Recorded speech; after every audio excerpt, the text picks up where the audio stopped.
넘쳐나기를 소망합니다. 뜻하신 것이 온전히 주님 안에 이루어질 수 있는 귀한 시간들이 되어지기를 소망합니다.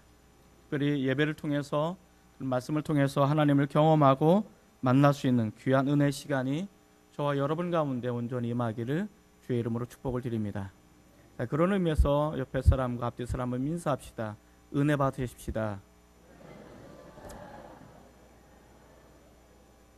은혜가 임하면 모든 것이 해결될 줄 믿습니다. 밖에 서성이는 사람들과 안에 둘러앉은 사람들이라는 제목을 가지고 말씀을 살펴보도록 하겠습니다. 오늘 본문의 핵심적인 내용은 이렇습니다. 누가 영생을 함께할 하나님의 가족인가? 라는 질문입니다. 누가 영생을 함께할 수 있는 하나님의 가족이 될 수 있는가? 이 질문에 하나님의 가족이 될 수 없는 사람과 하나님의 가족이 될 수 있는 사람, 이 두 그룹을 우리가 살펴볼 텐데, 하나님의 가족이 될 수 없는 사람을 밖에 서성이는 사람들이라고 표현할 수 있고, 하나님의 새로운 영생을 함께 소유하고 하나님의 가족이 될 수 있는 사람을 안에 둘러앉아 있는 사람들이라고 우리는 정의를 내릴 수 있습니다. 오늘 본문에 보면 그 경계선을 우리에게 명확하게 이야기해 주고 있습니다. 31절 말씀을 우리 먼저 한번 읽어보도록 하겠습니다. 31절입니다. 자, 시작. 그때에 예수의 어머니와 동생들이 와서 밖에 서서 사람을 보내어 예수를 부르니, 여기 보면 문턱이라는, 문지방이라는 것을 경계로 밖에 서 있는 사람들, 그래서 밖에 서서라는 이 부분을 우리가 관심을 한번 가질 필요가 있습니다. 스탠딩 아웃사이드라는 표현을 쓰고 있습니다. 밖에서 서 있는 사람들. 34절 말씀을 한번 같이 읽어보겠습니다. 34절. 자, 시작. 둘러앉은 자들을 보시며 이르시되 내 어머니와 내 동생들을 보라. 여기 보면 영어 성경에 보면 이렇게 기록하고 있습니다. Seated in inner circle around. 함께 앉아있는, inner circle around. 함께 앉아있는, 둘러앉아있는 사람들. 이 두 경계 단어를 한다면 아웃이라는 바깥의 단어와 인이라는, 안이라는 단어를 경계로 삼고 있음을 우리에게 이야기해 주고 있습니다. 누가 밖에서 서성이고 있고 누가 안으로 들어와 함께 둘러앉아 있는 사람들이 누군가, 이것이 결국은 영생을 소유할 수 있는 하나님의 가족의 경계성을 우리에게 명확하게 보여주는 문구라고 이야기해 주고 있습니다. 오늘 이 말씀을 통해서 영생을 함께 할 수 있는 하나님의 가족들이 모두가 되셨으면 좋겠습니다. 아직도 영적으로 문 밖에 서성여서 들어올까 말까 고민하고 갈등하는 사람이 있다면 안으로 훅 들어오시기 바랍니다. 예수의 인생으로 훅 들어가시길 바랍니다. 아직도 여러분들의 발목을 잡고 안으로 들어가지 못하게 하는 많은 방해 요소들이 있음을 압니다. 그럼에도 불구하고 이 시간 성령의 거룩한 도우심을 따라서 결단할 수 있는 은혜가 저와 여러분 가운데 있어지기를 주님의 이름으로 축복을 드립니다. 밖에 서성이는 사람을 이렇게 표현할 수 있습니다. 하나님으로부터 멀어져 가는 사람들, 그리고 안에 함께 둘러앉아 있는 사람을 하나님께 가까이 가는 사람들이라고 정의를 내릴 수 있습니다. 이 두 그룹의 사이에는 거리가 불과 몇 미터 되지 않습니다. 몇 미터 되지 않는 문지방을 중심으로 몇 미터 되지는 않지만 한 부류는 밖에서 서성이고 하나님으로부터 멀어져 가는 사람들일 것 같으면, 또 한 부류는 안에 둘러앉아 있으므로 하나님의 새로운 영생을 소유할 수 있는 가족이 되었음을 우리에게 이야기해 주고 있습니다. 이 경계는 명확하지만 불과 거리는 얼마 떨어져 있지 않은, 그래서 함께 더불어 같이 살아가는 것처럼 보여지지만 어떤 사람들은 하나님으로부터 멀어져 간 사람이 있고 어떤 사람들은 하나님 앞에 가까이 나가는 사람들이 있음을 우리는 명심해야 될 것입니다. 자, 그렇다면 먼저 누가 밖에 서성이는 사람들이 누군가, 그들은 어떤 사람들인가를 먼저 살펴보도록 하겠습니다. 밖에 서성이는 이 사람들은 하나님으로부터 멀어져 가는 사람들인데, 오늘 본문에 보면 두 그룹으로 이야기해 주고 있습니다. 하나는 종교 지도자들이라고 불려지는 서기관들을 대표로 중심으로 하는 한 그룹이 있고, 또 하나는 예수님과 혈연적인 관계를 맺고 있는 예수님의 가족들이 있습니다. 이 두 그룹이 밖에 서성이는 무리들임을 우리에게 보여주고 있다라는 것을 알 수가 있습니다. 먼저 서기관들, 이 사람들은 왜 하나님으로부터 멀어져 갈 수밖에 없었는가? 왜 영생을 소유할 수 있는 하나님의 가족이 될 수 없는가? 이것을 우리가 먼저 살펴보도록 하겠습니다. 예수님은 이 서기관들, 그 당시 종교 지도자들에 대한 평가는 매우 냉혹합니다. 먼저 28절에서 30절까지의 말씀을 한번 같이 읽어보도록 하겠습니다. 자, 함께 같이 읽습니다. 시작. 내가 진실로 너희에게 이르노니 사람의 모든 죄와 모든 모독하는 일은 사하심을 얻되 누구든지 성령을 모독하는 자는 영원히 사하심을 얻지 못하고 영원한 죄가 되느니라 하시니 이는 그들이 말하기를 더러운 귀신이 들렸다 함이러라. 자, 예수님께서 서기관들, 그 당시 바리새인들, 종교 지도자들을 향해서 뭐라고 말하냐면 이 사람들은 성령을 모독하는 사람들이다 라고 규정을 하고 있습니다.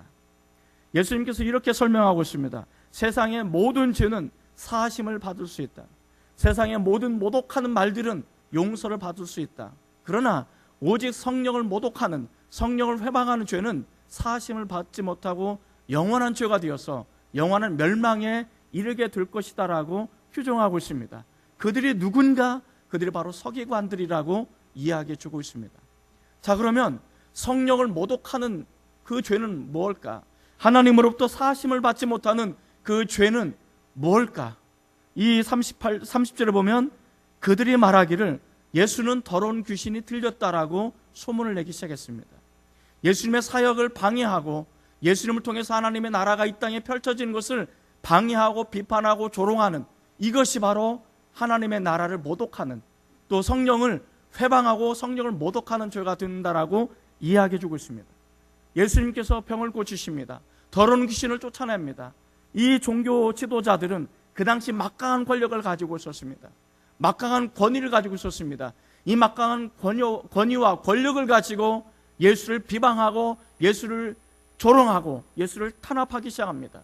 예수가 미쳤다는 거예요. 예수가 귀신 들렸다는 것입니다. 그가 귀신이 들려서 귀신을 쫓아낸다라고 예수를 비방하고 가짜 뉴스를 퍼뜨리는 그런 과정 속에 놓여져 있었습니다. 서기관들은 어떤 사람들입니까? 이 서기관들은 하나님의 말씀에 청통한 사람들입니다. 오로지 그는 밥 먹고 하는 일이 하나님의 말씀을 연구하고 하나님의 말씀을 보존하고 하나님의 말씀을 해석하고 하나님의 말씀을 가르치는 것이 그들의 주 업무였습니다. 이들은 누구보다도 하나님의 말씀에 정통한 사람이었고 이들은 누구보다도 예언자를 기다리고 메시아를 기다리는 사람들이었습니다. 그럼에도 불구하고 가장 먼저 하나님의 나라에 들어가고 하나님의 가족이 될 수 있는 영순위가 바로 이들이었습니다. 자, 그러나 그럼에도 불구하고 이들은 가장 먼저 하나님의 가족이 될 수 있음에도 불구하고 그것을 버리고 하나님으로부터 멀어져 갈 수밖에 없었다라고 이야기해 주고 있습니다. 왜 그렇게 됐을까? 누구보다 가장 먼저 앞서서 하나님의 가족이 될 수 있었고 영생을 소유할 수 있었고 자신들뿐만 아니라 또 다른 누군가에게 말씀을 전하면서 이 예수야말로 우리들의 메시아다, 이분을 우리가 붙잡아야만 우리가 영원한 영생을 얻을 수 있고 하나님 나라에 들어갈 수 있고 우리는 영생을 함께 할 수 있는 하나님의 가족이 될 수 있다라고 예수를 소개하고 복음을 제시하고 좀 더 많은 사람들에게 예수께 끌고 와야 될 이 사람들이 도리어 반대로 예수를 반대하고 예수를 비방하고 예수가 드디어 맛이 갔다, 미쳤다, 귀신 들렸다라고 조롱하는 그런 모습으로 전락하게 되어졌다는 것을 우리에게 보여주고 있습니다. 왜 그렇게 됐을까? 이들은 예수로 인해서 자신들의 권위가 침탈됐다라고 생각했기 때문에 그렇습니다. 이들은 하나님을 독점했습니다. 종교를 독점했습니다. 하나님을 독점하고 종교를 독점한 그 결과 우매한 사람들을 조종하기 시작합니다. 그리고 이 조종을 통해서 막대한 물질적인 이익을 창출하기 시작했던 것입니다. 그래서 그들은 하나님을 가지고 장사하기를 시작했습니다. 이것이 바로 종교 장사입니다. 오늘날 이 현대의 또 다른 종교의 파생적인 잘못된 근원은 바로 이 종교 장사에 놓여져 있는 것입니다. 하나님을 독점함으로 인해서 아무에게도 하나님 앞에 제대로 갈 수 없고 자신들만 통해서 하나님을 갈 수 있다는 이 독과점을 통해서 이용해서 많은 사람들을 조종하고 이로 인해서 막대한 이익을, 막대한 부를 축적하려고 하는 사람들. 그런데 예수로 인해서 이것이 방해받기 시작하는 것입니다. 자신의 권위가 방해받고 막대한 이익이 방해받자 그들은 예수를 공격하기 시작했던 것입니다. 예수가 참된 메시아임에도 불구하고, 이것을 번연히 알고 있으면서 불구하고 그들은 예수를 조롱하고 예수가 미쳤고 예수가 귀신 들렸다라고 방해하기 시작하는 것입니다. 이것이 바로 성령을 모독하는 말들이다라고 이야기합니다. 이 성령을 모독하는 것은 교회 바깥에 있는 것이 아닙니다. 교회 바깥에는 교회를 비판하고 교회를 탄압하고 교회를 핍박하는 것은 너무나 당연한 이치입니다. 그러나 이 교회 공동체 안에 성령을 모독하는 것은 또 다른 의미입니다. 교회가 존재하는 이유가 뭘까? 오늘 이곳에 장평교회가 존재하는 이유가 뭘까? 가장 핵심적인 것은 전도와 선교라는 것입니다. 복음을 전하는 것입니다. 우리 때문에 누군가가 구원을 받고, 우리 때문에 누군가가 새로운 희망을 가지고, 나 때문에 누군가가 또 다른 하나님의 영원한 영생을 소유할 수 있는 가족이 될 수 있는 그 통로가 바로 교회가 있어야 될 가장 중요한 이유라고 이야기해주고 있습니다. 그런데 우리가 그 일을 하자라고 이야기했을 때 그것을 방해하고 우리는 뭐가 없고 우리는 뭐가 안 돼서 할 수 없다라고 뒤에서 조종한다면 그것이야말로 하나님을 모독하는, 성령을 모독하는 죄라고 이야기해주고 있는 것입니다. 하나님의 구원 사역, 하나님이 있어야 될 가장 중요한 이 구원 사역을 방해하는 것, 선교 사역을 방해하는 것, 그 어떤 것이라도 변명되지 않고 이것은 하나님을 모독하는 가장 중요한, 변명할 수 없는 죄라고 규정하고 있는 것입니다. 이것이 교회 안에 몸은 남고 있지만 밖에 서성일 수밖에 없는 사람들. 그래서 사랑하는 성도 여러분, 우린 예배 참여자가 되시길 바랍니다. 구경꾼이 되지 않으시길 바랍니다. 얼마만큼 잘하나, 오늘 성가대가 얼마만큼 잘하나, 설교자가 얼마만큼 잘하나, 내가 한번 잘 지켜볼 거야 라고 이렇게 관람하고 관람자가 되지 않기를 바랍니다. 그 기도에 참여하고 그 찬양에 참여하고 그 말씀에 나도 참여하는 참여자가 되시기를 주의 이름으로 축복을 드립니다. 그렇게 되어질 때 우리는 성령을 모독하지 않게 될 것입니다. 적극적으로 참여하는 자가 될 거라고 저는 믿습니다. 이 사람들 가장 먼저 앞장서서 누구보다도 먼저 하나님의 가족이 될 수 있었던 이 사람들은 결국은 떠밀리고 하나님으로부터 멀어져 갈 수밖에 없었던 사람이 되었습니다. 또 한 그룹은 예수님과 혈연으로 맺어진 예수님의 가족들입니다. 3장 21절 말씀을 한번 같이 읽어봅시다. 3장 21절입니다. 21절 같이 읽습니다. 시작. 예수의 친족들이 듣고 그를 붙들어 나오니 이는 그가 미쳤다 함이로라. 자, 예수의 친족들이 들었다라고 이야기합니다. 무엇을 들었습니까? 종교 지도자들이 자신의 권위와 권력을 앞세워서 가짜 뉴스를 퍼뜨린, 예수가 미쳤고 예수가 귀신 들렸다라는 이 소식을 퍼뜨리기 시작합니다. 그리고 이 소식은 급기야 나사렛에 있는 동네까지 이르게 되었습니다. 그리고 나사렛에 회당을 주관하는 종교 지도자들에서 아마도 예수의 가족들은 협박 아닌 협박을 받았을 것입니다. 야, 예수가 니네 가족이라며 맞는데, 이 예수가 미쳤다는데, 이 예수가 맛이 갔다는데, 이 예수가 귀신 들렸다는데 어떻게 안 될까? 이런 사람이 어떻게 우리 동네 사람이야, 우리 동네 출신이야, 이렇게 아마도 그의 가족을 압박하거나 비난하거나 조롱하지 않았을까, 그런 생각을 갖게 되어집니다. 이 소식을 들은 예수의 가족들이 예수를 잡으러 오게 되는 거죠. 예수를 강제적으로 잡으러 왔습니다. 그런데 예수를 둘러싼 사람들이 너무 많은 거예요. 그래서 예수 앞에 나가지 못하고 문 밖에 서서 예수를 불러내기 시작하는 거예요. 나오면 끌고 갈 생각이었던 거죠. 바로 이것이 오늘 본문의 내용인 것입니다. 어찌 보면 예수님의 가족은 예수님을 누구보다도 잘 알았던 사람들입니다. 누구보다도 가장 많은 이해를 해줘야 될 사람들이 예수님의 가족이었습니다. 그리고 예수의 사역에 대해서 누구보다도 열렬하게 지지해주고 변명해주고 예수를 추종하고 예수를 따라야 됐던 사람들이 예수의 가족이었습니다. 그러나 이 예수가 미쳤다는 소식을 듣고 귀신 들렸다는 소식을 듣고 자신들에게 압박이 들어오자 그들은 이 혈연적인 그 관계 때문에 어쩔 수 없이 예수를 잡아 끌고 가고자 하던 그런 불행한 사건을 갖게 되어진 것입니다.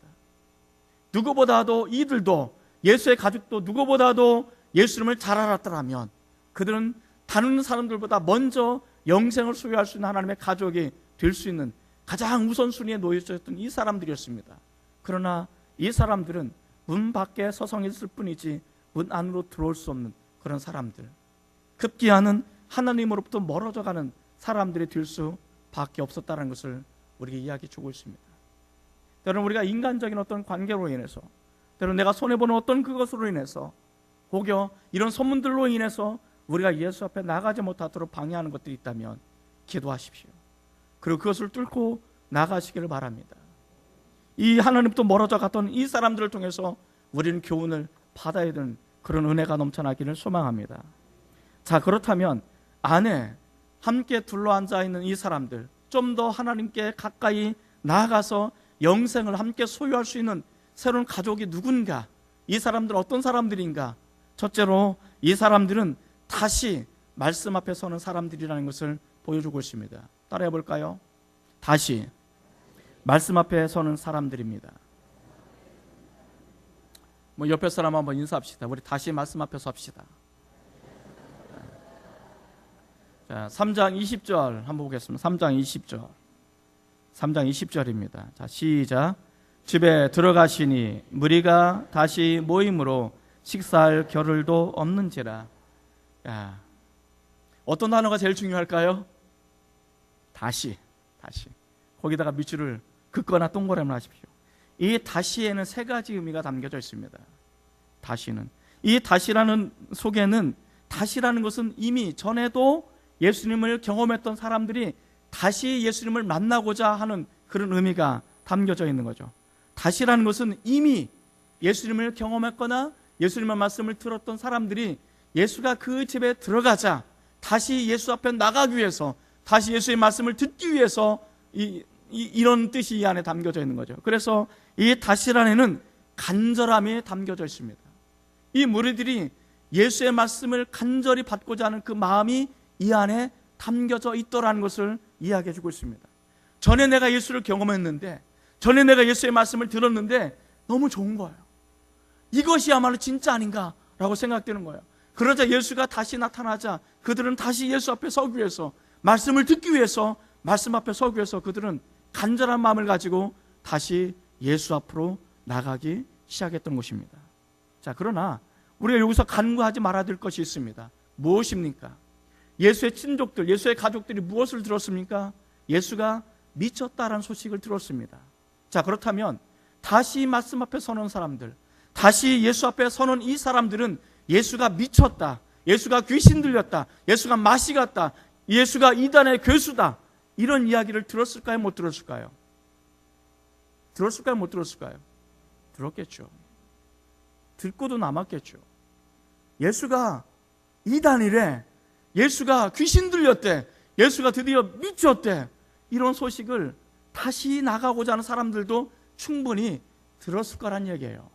자, 그럼에도 불구하고 그 사람들이, 다른 사람들이 예수를 어떻게 이야기하든, 예수님을 어떻게 판단하든, 예수님이 어떤 모습으로 조롱하고 비판하든 그것은 그 사람들의 이야기일 뿐이지 나의 이야기는 아니라는 것입니다. 여기에 이 사람들의 대단한 믿음이 깔려있음을 우리에게 보여주고 있는 것입니다. 저는 여러분이 다시 한번 말씀 앞에 서기 위해서는 세상의 조롱과 세상의 비판과 세상의 아우성을 뚫고 예수 앞에 나가야 되는 결단이 있어야 되는 것입니다. 얼마 전에 인터넷을 보는데 그 한 꼭지가 있어요.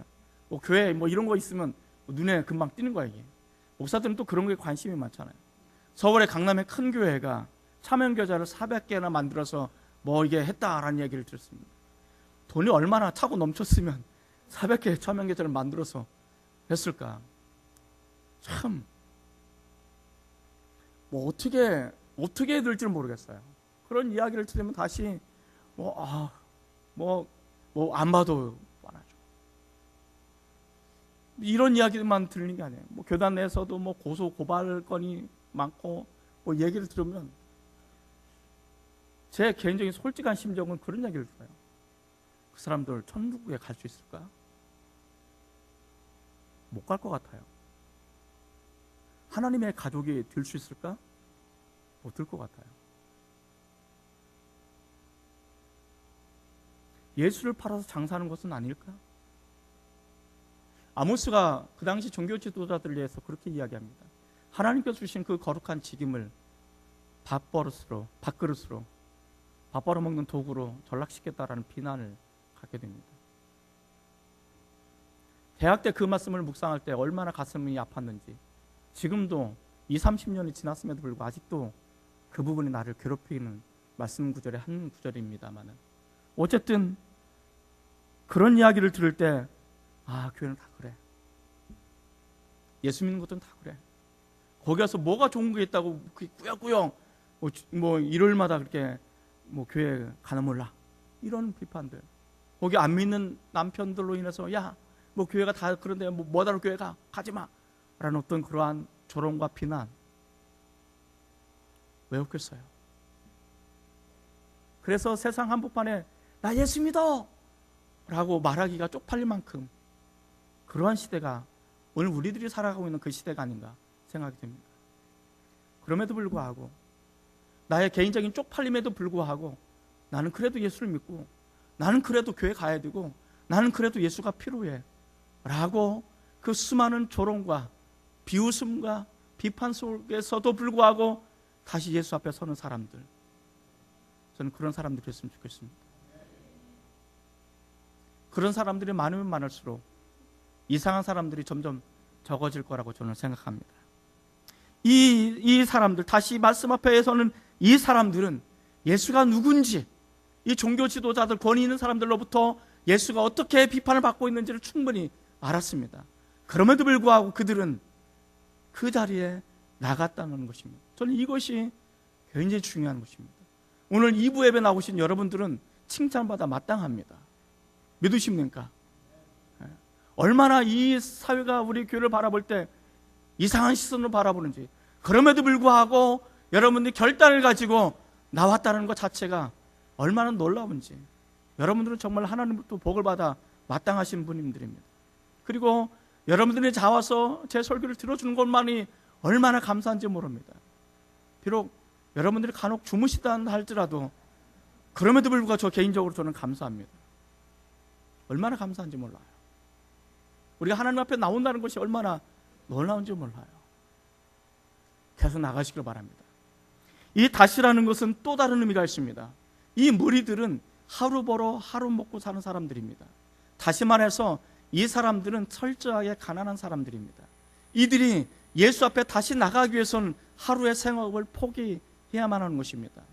예수를 따르는 수많은 사람들이 밤 그 한낮 저녁이 들 때까지 쫄쫄 굶을 수밖에 없었던 것은 사실 먹을 것이 없었기 때문에 그렇습니다. 그들은 가난했기 때문에 그렇습니다.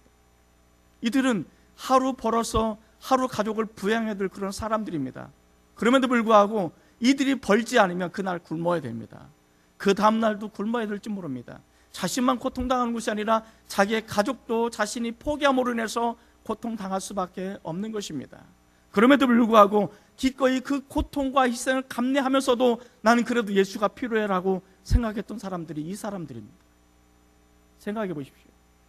예수 앞에 나가기 위해서, 다시 말씀 앞에 서기 위해서 이들이 어떤 대가를 지불했어야만 하는지, 이들이 말씀 앞에 서기 위해서, 예수 앞에 다시 나가기 위해서 이들이 어떤 희생을 지불했어야만 하는지, 그것은 고통의 대가였고 배고픔의 대가였고, 그리고 어찌 될지 모르는 불안하고 두려운 미래에 대한 대가였습니다. 그러나 이들은 그런 것이 있다 할지라도, 비록 내가 예수 앞에 선 결과로 인해서, 내가 말씀 앞에 선 결과로 인해서 내가 손해를 보고, 내가 배고픔을 당하고, 내가 고난을 당하고, 내가 어려움을 당해도 나는 말씀을 포기할 수 없고 나는 이 예수를 포기할 수 없어 라고 결단한 사람들이 또한 이 사람들인 것입니다. 여러분, 이것이 다시라는 것입니다. 이 사람들이 어찌 하나님의 가족이 될 수 없겠습니까? 이 사람들이야말로 영생을 소유할 수 있는 새로운 하나님의 가족이 될 수밖에 없는 것입니다. 예수 믿는 것 때문에 손해보고, 예수 믿는 것 때문에 초롱당하고, 예수 믿는 것 때문에 불이익을 당하고, 예수 믿는 것 때문에 가족으로부터 왕따를 당하고, 예수 믿는 것 때문에 고난당하고 어려움이 있고 시련이 있다 할지라도, 그래도 나는 예수를 포기할 수 없어서, 그래도 나는 예수님이 십자가를 포기할 수 없고, 그분으로부터 내려오는 은혜를 포기할 수 없고, 말씀을 포기할 수 없어서 나는 다시 말씀 앞에 섭니다. 나는 다시 십자가 앞에 섭니다. 나 다시 예수 앞에 서기를 원합니다. 이 다시라는 것은 바로 그런 의미가 담겨져 있는 거예요. 사랑하는 성도 여러분, 이 종말의 시대, 이 마지막 시대, 우리가 그렇게 다시 말씀 앞에 서기를 원합니다. 다시 그냥 예수 앞에 서기를 원합니다. 이것 때문에 내가 많은 대가를 지불한다 할지라도, 내가 힘겨운 삶을 살아간다 할지라도, 그것 때문에 예수와 바꾸지 맙시다. 석유관들처럼, 물질의 이익처럼 그거 위해서, 그거 놓치지 않기 위해서 예수를 포기하는 어리석은 자들이 되지 않으시기를 바랍니다. 저는 저와 여러분들이 정말 천국에서 다 만났으면 좋겠어요. 그러기 위해서는 우리가 철저하게 다시 한번 말씀 앞에, 십자가 앞에, 그 예수 앞에 설 수 있는 용기와 결단을 갖기를 주의 이름으로 축원을 드립니다. 누가 하나님과 예수님과 둘러앉아서 영생을 소유할 수 있는 하나님의 가족인가? 하나님의 뜻대로 행하는 사람들입니다. 따라해 볼까요? 하나님의 뜻대로 행하는 사람들입니다. 33절에서 35절까지의 말씀을 한번 같이 읽어보도록 하겠습니다. 자, 시작.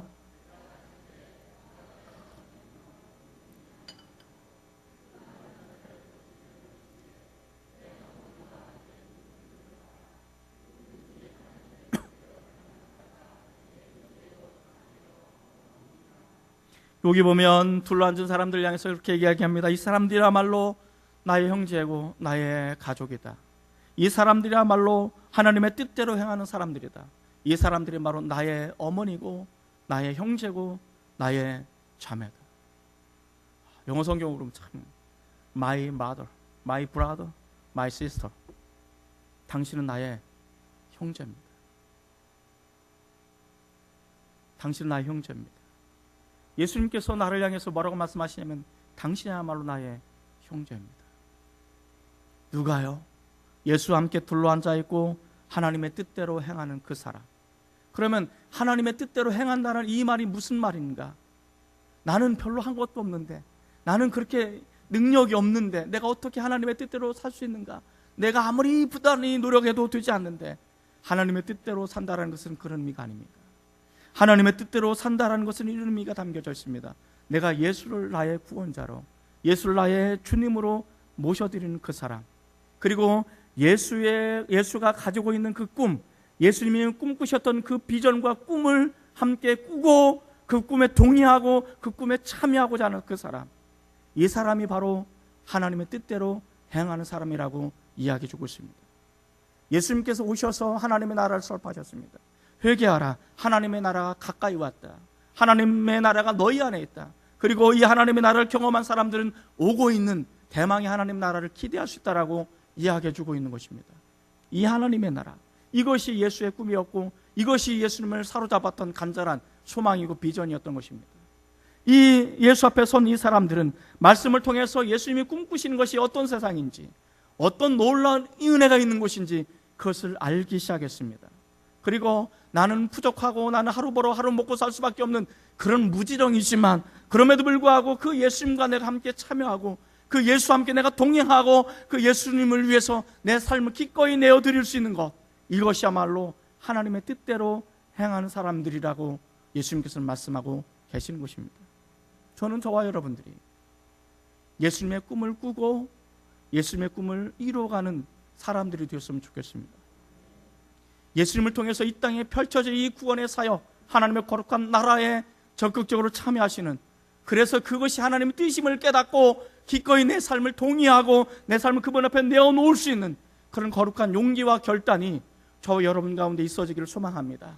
그래서 언젠가 우리 주님 오시는 그 순간, 아니면 우리가 주님 앞에 가는 그 순간, 저 천성에서 우리 다시 새로운 가족이 되어서 영원히 하나님을 찬양할 수 있는 저와 여러분들의 시기를 주님의 이름으로 축복을 드립니다. 기도하십시다. 하나님 아버지, 오늘 우리